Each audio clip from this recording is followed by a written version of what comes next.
मैं Sumanlata from Surat school. आज मैं आपको संधि के बारे में बताऊंगी। संधि का अर्थ होता है मेल अर्थात जोड़ना, यानी कि दो शब्दों को जोड़ना।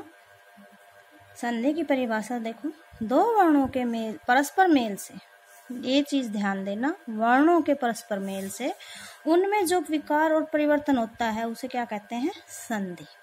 दो वर्णों के परस्पर मेल से उनमें जो विकार उत्पन्न होता है उसे संधि कहते हैं। विद्या प्लस आल्य, विद्या प्लस आल्य, इससे हमारा बना विद्यालय। ये है हमारा संधि विच्छेद, ये है हमारा संधि, यानी कि दो वर्णों को हमने परस्पर मिलाया तो हमारा विद्यालय बना। ये मैं आपको एक्सप्लेन करूंगी एग्जाम्पल के साथ अभी आगे। नेक्स्ट हमारा आता है संधि विच्छेद। संधि विच्छेद, संधि युक्त शब्दों को अलग अलग करना, यानी कि जो हमारी संधि युक्त शब्द है ये हमारा संधि शब्द बना था, ठीक है। संधि युक्त शब्दों को अलग अलग करना संधि विच्छेद कहलाता है। जैसे एग्जाम्पल के तौर पे ये है हमारा संधि शब्द, ठीक है, ये क्या है? संधि युक्त शब्द। इसको जब हम अलग अलग करेंगे तो वो क्या बन जाएगा? हमारा संधि विच्छेद। जैसे देव प्लस आल्य, ठीक है। नेक्स्ट हमारा आता है संधि के भेद।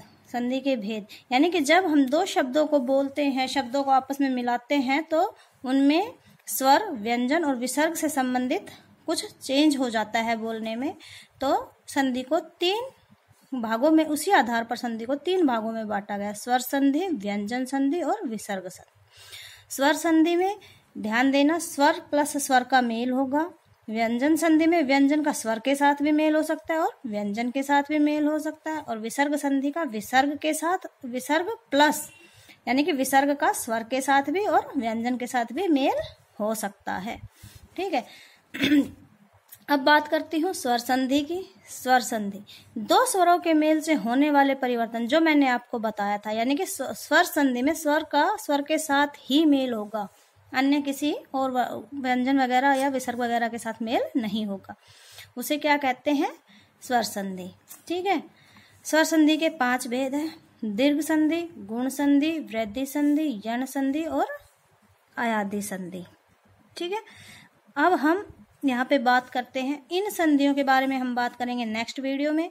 अभी मैं आपको जो मैंने आपके ऊपर एग्जाम्पल बताए थे उनको एक बार क्लियर कर देती हूँ, ठीक है।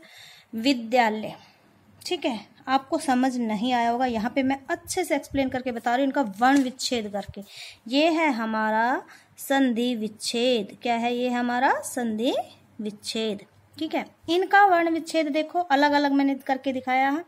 व प्लस ई, द, य प्लस आ, ये हमारा विद्या का हो गया और ये हमारा हो गया आल्य का, आ, ल, आ, य, आ, ठीक है। इन संधि विच्छेद शब्दों को जब हमने मिलाया तो हमारा परिवर्तन क्या हुआ वो मैं आपको यहाँ बताती हूँ। इसके हमने बनाया विद्यालय। देखो, व, ई, द, य, आ, ल, आ, य, आ, ठीक है। ये ध्यान देना, वर्ण विच्छेद हमने किया जब, तो ये हमारा आ प्लस आ, ठीक है। ये विद्या में इसका य के साथ आ आया और आल्य में आ आया, और जब हमने विद्यालय किया तो हमारा सिर्फ आ प्लस आ मिलके क्या बन गया? हमारा सिर्फ एक आ प्लस आ, ठीक है। तो हमारा क्या बन गया? एक आ। तो ये हमारा इसमें चेंज आया जब हमने इसको संधि किया, यानी कि संधि विच्छेद को जब हमने संधि किया तो हमारा ये चेंज हुआ, और ये स्वर संधि का एग्जाम्पल है।